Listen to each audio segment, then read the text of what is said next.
तो फिल्म की शुरुआत ल्यूक नाम के एक लड़के से होती है जो पेंटिंग चुरा कर भाग रहा था और उसके पीछे एक माफिया गैंग भी था जिसके लोग वही पेंटिंग ल्यूक से छीनना चाहते थे। ल्यूक बाइक पर होने की वजह से बहुत ही आसानी से उन सब के चुंगल से बच निकलता है और जाकर एक ट्रेन में चढ़ जाता है। ट्रेन में बैठने के बाद कुछ ही देर में ल्यूक को नींद आ जाती है और ख्वाब में वो देखता है कि अब उसका बड़े बड़े आर्कियोलॉजिस्ट में नाम आने लगा है क्योंकि उसने एक गोल्डन मास्क की खोज की थी। इसी मास्क की चकाचौंध में उसकी आंख खुल जाती है और वो देखता है Charlotte, how have you been? Just thought a brother would want to see his sister. Are you in trouble? I'm still wondering why I'm here. There's one story, 5 continents over thousands of years. We're looking for the Fountain of Youth. In the 1600s, 6 artists hid a clue in the paintings. Dad spent most of his life searching for it. It's here. I can feel it. कि उसके सामने वाली seat पे एक एस्मी नामी लड़की बैठी हुई थी जो उससे उसी पेंटिंग की डिमांड करती है जिसे वो चुरा कर लाया था।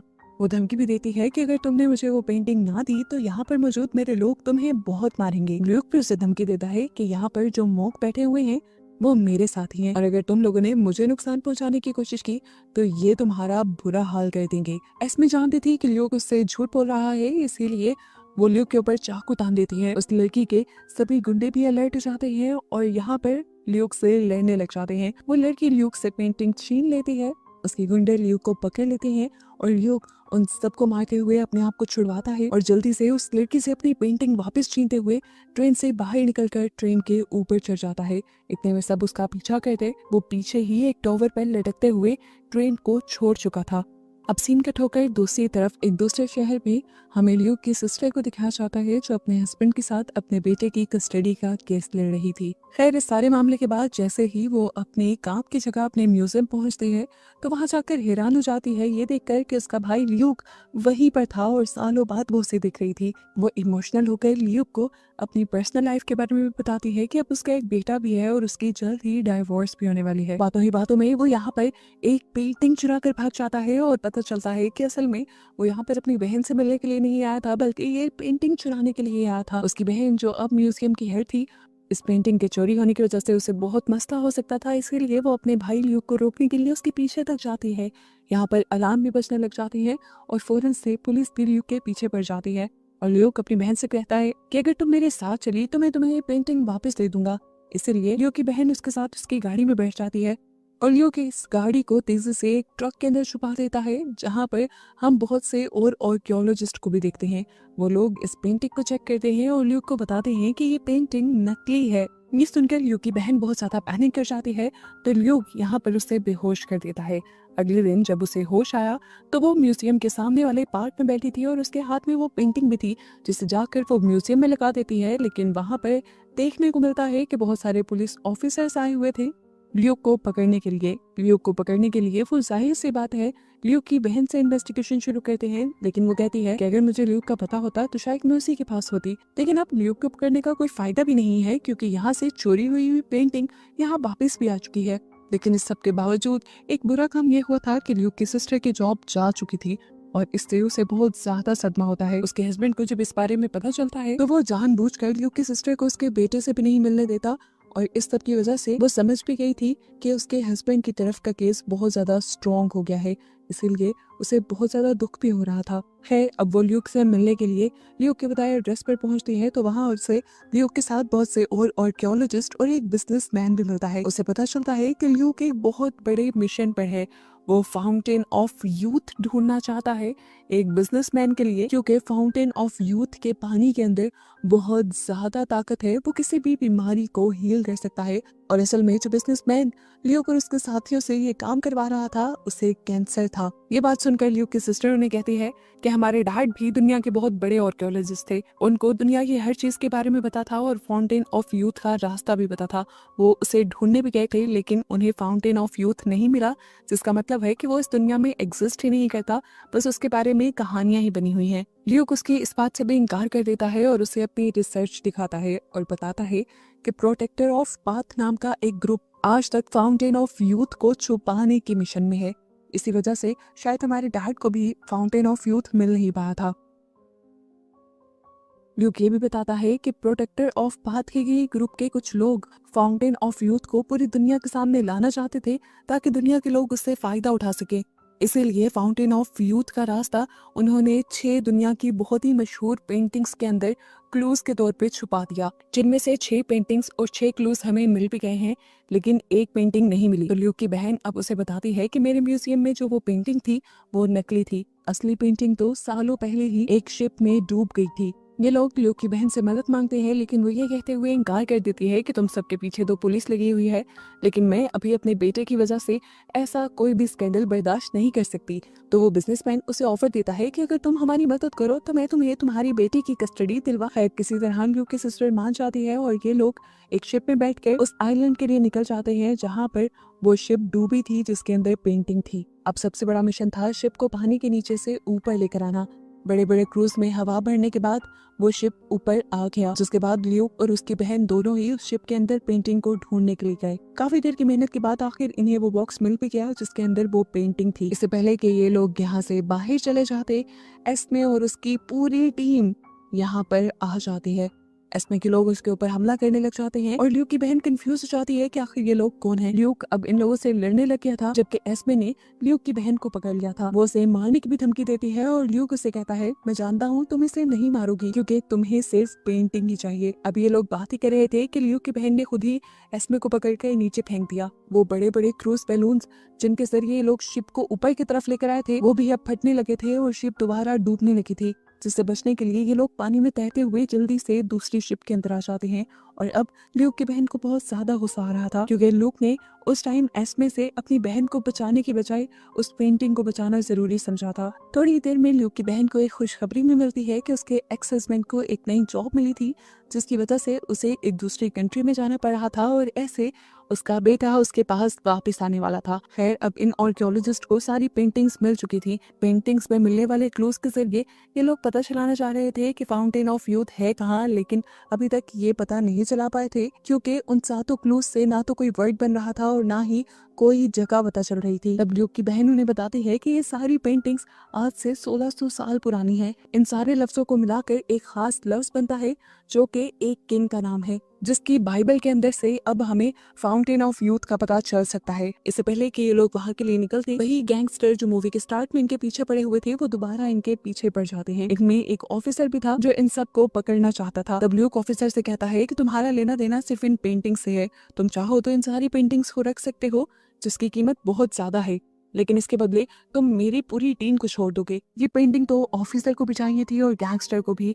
ऐसे गैंगस्टर्स और ऑफिसर्स के दरमियान में लड़ाई शुरू हो जाती है और मौके का फायदा उठाते हुए ल्यूक की पूरी टीम यहाँ से भागने में कामयाब हो जाती है। कुछ देर बाद ल्यूक की टीम को हम एक प्लेन में देखते हैं जहाँ ल्यूक को सोते हुए दोबारा एक ख्वाब आ रहा था जिसमें वो फाउंटेन ऑफ यूथ का पानी पी रहा था और वो देखता है कि जैसे जैसे वो इस पानी को पी रहा है वैसे वैसे उसकी बहन और उसका बेटा बूढ़े होते जा रहे हैं। ये देखकर वो टूट जाता है और उस पानी को नीचे फेंक देता है और ऐसे ही उसकी आंख खुल जाती है और वो देखता है कि सामने उसकी बहन बैठी हुई थी जो उसे बताती है कि तुम अभी तक बहुत ज्यादा ख्वाब में बोलते हो। कुछ देर बाद ये लोग एक ऐसी लाइब्रेरी के अंदर थे जहाँ पर इन्हें वो बाइबल मिलने वाली थी। ल्यूक के कुछ साथी उस बाइबल को अच्छी तरह से छानने की कोशिश में लग जाते हैं, जबकि इतने में ही यहाँ पर एस्मे भी पहुंच जाते हैं दोबारा ल्यूक के पीछे, क्योंकि असल में एस्मे उस ग्रुप का हिस्सा है जो नहीं चाहते कि फाउंटेन ऑफ यूथ सब लोगों के सामने आए। इस टाइम वो ल्यूक को रोकना चाहती थी कि वो ये सब कुछ सामने ना लेकर आए। यहाँ पर एस्मे और उसके दरमियान में लड़ाई शुरू हो गई और इसी सारी लड़ाई में एस्मे ने उसके ऊपर गन भी तान दी, लेकिन अपने आप को बचाने के लिए उसने अपने पाँव से एक रस्सी बांधी और जल्दी से ऊपर वाले फ्लोर से उसने नीचे जंप कर दी। अपने साथियों को उसने बताया कि हमें जल्द ही ये बाइबल लेकर यहाँ से भागना होगा। उसके साथियों ने लाइब्रेरियन के नाक में स्प्रे किया और ये सब लोग बाइबल को लेकर यहाँ से भाग गए। रात तक हम देखते हैं कि ल्यूक की टीम ने 2 मर्तबा बाइबल को पढ़ लिया था, लेकिन फिर भी उन्हें कोई क्लू अभी तक नहीं मिला था। और तब दोबारा से ल्यूक की सिस्टर ने पूरा केस पढ़ना शुरू किया। उसने बताया कि पेंटिंग से जो सिंबल्स मिले थे वो असल में कोई क्लूज नहीं थे बल्कि म्यूजिकल रेफरेंसेस थे, जिसे ल्यूक की सिस्टर का बेटा जो कि एक म्यूजिशियन था वो डिकोड भी कर लेता है। इन्हीं सिंबल्स से वो एक म्यूजिक का पता चलाता है जो म्यूजिक दुनिया के 7 अजूबों पर डेडिकेट किया गया था और 7वां अजूबा था पिरामिड्स। ये लोग समझ गए कि फाउंटेन ऑफ यूथ असल में पिरामिड्स के अंदर छुपा हुआ है। अब ये सब लोग दोबारा से उस बिजनेसमैन के जेट में बैठकर पिरामिड्स के लिए निकल जाते हैं, जहाँ दोबारा सोते हुए ल्यूक को ख्वाब आता है कि उसने वो गोल्डन मास्क ले लिया था। जैसे ही वो गोल्डन मास्क को बैग में रखता है तो वो दिखता है कि उसकी बहन बूढ़ी होती जा रही है और ऐसे ही असल दुनिया में वो डरकर उठ जाता है। उसकी बहन इस टाइम उसके सामने थी और वो कहती है कि मुझे इस बिजनेसमैन पे यकीन नहीं है। देखो, उसने मेरे एक्स हस्बैंड को कहीं दूर काम पर भेज दिया है, हालांकि वो जानता था कि वही मेरे बेटे का ख्याल रखने वाला है। ल्यूक कहता है तुम फिक्र मत करो, वो सिर्फ अपनी जान बचाना चाहता है और उसके पास बहुत पैसा है, हमें बस अपने मिशन पर ध्यान देना चाहिए। यहाँ अब सीन कट होकर हमें एस्मे को दिखाया गया, जो कि प्रोटेक्टर ऑफ पाथ ग्रुप का हिस्सा थी। वो इस टाइम अपने लीडर से मिलती है क्योंकि वो बहुत ज्यादा दुखी है। इस टाइम ल्यूक की पूरी टीम उन पिरामिड्स तक पहुंच चुकी है। लीडर बताते हैं कि वहां से उनको रोकना बहुत ज्यादा मुश्किल है क्योंकि आज से पहले कोई भी वहां तक नहीं पहुंचा और अब तुम्हें क्या करना है ये तुम अच्छे से जानती हो। ये कहकर वो उसे एक अजीब सी चाबी दे देते हैं। यहाँ पर हम देखते हैं कि ल्यूक अब सब लोगों को उस पिरामिड के अंदर बने खुफिया चैम्बर्स के बारे में बता रहा था और ल्यूक की बहन सब लोगों को कहती है कि तुम लोगों को वहाँ जो कुछ भी मिले तुम लोग वहाँ से नहीं लेकर आओगे, क्योंकि मेरे डैड को भी उस पिरामिड के अंदर गोल्डन मास्क मिल चुका था जिससे वो बहुत ज्यादा मशहूर हो सकते थे, लेकिन उन्होंने वो मास्क वहीं पर छोड़ दिया क्योंकि कभी कभार चीजों का उनकी जगह पर रहना ज्यादा जरूरी हो जाता है। ल्यूक की बहन की बात यहाँ पर सभी लोग मान जाते हैं। अब दिखाया जाता है कि सुबह होते ही ये लोग पिरामिड पर भी पहुंच चुके थे। उस बिजनेसमैन ने इस टाइम बहुत सारे फाइटर्स को भी बुलाया था जो इनके पीछे आने वाले लोगों को रोकेंगे। पिरामिड के अंदर जाते ही ल्यूक ने वो सीक्रेट चैम्बर भी ढूंढ लिया था। यहाँ पर अब एक बहुत बड़ा सा ड्रम था जो इनसे हट नहीं रहा था। ल्यूक कहता है कि हमें इसे बम के जरिए उड़ा देना चाहिए, पर ल्यूक की बहन उसे ऐसा करने से रोक देती है और बताती है कि इजिप्शियंस सबसे बड़े दुनिया के आर्किटेक्ट थे, उन्होंने जरूर इस ड्रम को हटाने के लिए कोई आसान रास्ता भी रखा होगा। इस टाइम पर उसका बेटा भी यहाँ सब कुछ नोटिस कर रहा था। यहाँ पर कुछ ड्रम्स थे और यहाँ पर बने हुए कुछ टॉवर्स स्पीकर की तरह लग रहे थे, इसीलिए वो यहाँ इन ड्रम्स को बचाने लग जाता है और हम इस जगह पर मूवमेंट्स देखते हैं। यहाँ पर कुछ सीढ़ियाँ निकलने लग जाती हैं और आहिस्ता आहिस्ता वो ड्रम भी ऊपर की तरफ उठने लग जाता है। ये देखते हुए ल्यूक की सिस्टर भी यहाँ पर वो ड्रम बचाती है और वो ड्रम जादुई तौर पर ऊपर की तरफ उठ जाता है और बड़ी ही आसानी से फिर ल्यूक की बहन उसे साइड पर भी कर देती है। जहाँ नीचे अब एक लिफ्ट की तरह का चैम्बर था जहाँ वो बिजनेसमैन और ल्यूक की पूरी फैमिली उसके जरिए नीचे की तरफ जाने लगे। पिरामिड के बाहर हमें दिखाया गया कि पुलिस ऑफिसर्स के साथ साथ एस्मे की पूरी टीम भी यहाँ आ चुकी थी, जो अब उस बिजनेसमैन के लोगों से लड़ रहे थे। एस्मे की टीम और वो ऑफिसर मिलकर काम करते हैं और बिजनेसमैन के सारे लोगों को मार गिराते हैं, जिसके बाद वो पिरामिड के अंदर सभी लोगों को एक साथ ढूंढने का फैसला करते हैं और हमें दिखाया जाता है कि ये लोग तो पिरामिड के अंदर काफी आगे बढ़ चुके थे, उन्हें यहाँ से आगे बढ़ने के लिए खुफिया गार भी मिल गया था। अब ये लोग एक ऐसी जगह पर भी आ जाते हैं जहाँ से आगे इन्हें बड़ी ही आसानी से फाउंटेन ऑफ यूथ दिख रहा था। ये लोग यहाँ पर बनी हुई एक ईंट के ऊपर हाथ रख देते हैं, जिसकी वजह से यहाँ पर काफी सारी सीढ़ियां भी निकल जाती हैं। इन सीढ़ियों के जरिए ये लोग नीचे आ जाते हैं और सब लोग फाउंटेन ऑफ यूथ को देखकर काफी ज्यादा खुश होते हैं। ल्यूक की बहन उस बिजनेसमैन से कहती है, ये रहा तुम्हारा फाउंटेन ऑफ यूथ का पानी। ये पानी बहुत ज्यादा कम था। ल्यूक की बहन कहती है कि ये पानी तुम्हारे लिए बहुत बड़ा फायदा भी हो सकता है और बहुत बड़ा कर्ज भी हो सकता है, इसे पीकर तुम्हें इस चीज का अंदाजा खुद ही लगाना होगा। ये बात सुनकर वो आदमी थोड़ा परेशान सा हो गया और उसने ल्यूक को ये पानी पीने को कहा, लेकिन ल्यूक ने कहा, मेरा काम तुम्हें सिर्फ फाउंटेन ऑफ यूथ तक पहुंचाना था, उससे आगे का काम तुम्हारा है। तब वो बिजनेसमैन कहता है, तुम्हारा काम कहाँ तक था ये मैं डिसाइड करूंगा। ये सुनकर ल्यूक की सिस्टर समझ गई कि उस बिजनेसमैन को कोई बीमारी नहीं थी और यहाँ पर उसने ये बात मान भी ली कि हाँ, मुझे कोई बीमारी नहीं है, मैं बस फाउंटेन ऑफ यूथ को ढूंढना चाहता था। मैंने सुना था कि इसका पानी पीकर हम हमेशा के लिए जिंदा भी रह सकते हैं और जवान भी, लेकिन अब तुमने मुझे डरा दिया है, इसीलिए मैं इसे खुद पीने से पहले ल्यूक को पिलाऊंगा। वो ल्यूक से कहता है, चलो ल्यूक इस पानी को पियो, नहीं तो मैं तुम्हारी बहन और उसके बेटे को मार दूंगा। अब ल्यूक ना चाहते हुए भी जैसे ही उस पानी के पास आता है तो जख्मी ल्यूक का खून का कतरा इस पानी के अंदर गिर जाता है। ल्यूक जख्मी हुआ था उस बिजनेसमैन के गोली मारने की वजह से। जैसे ही उसका खून का कतरा पानी में गिरा था, वैसे ही यहाँ का पानी बहुत ज्यादा होने लगा और अजीबो गरीब तरीके से वो ल्यूक के इर्द गिर्द लिपटते हुए ल्यूक को ऊपर की तरफ ले जाने लगा। फिर पानी खुद ही इकट्ठा होकर ल्यूक के हाथ में आ गया और इससे पहले कि ल्यूक इस पानी को पी लेता, ये पानी ल्यूक को एक विजन दिखाता है कि जैसे ही ल्यूक इस पानी को पिएगा, उसकी बहन और उसका बेटा दोनों ही बूढ़े होकर मारे जाएंगे। ये देखकर वो दुखी हो जाता है और असल दुनिया में अपनी बहन को देखकर उस पानी को ना पीने का फैसला करता है। और ऐसा करते ही वो पानी उसकी बॉडी के अंदर एक अजीब सी बिजली गुजारता है। असल में ये पानी ल्यूक का इम्तिहान ले रहा था जिसमें वो पास हो गया था।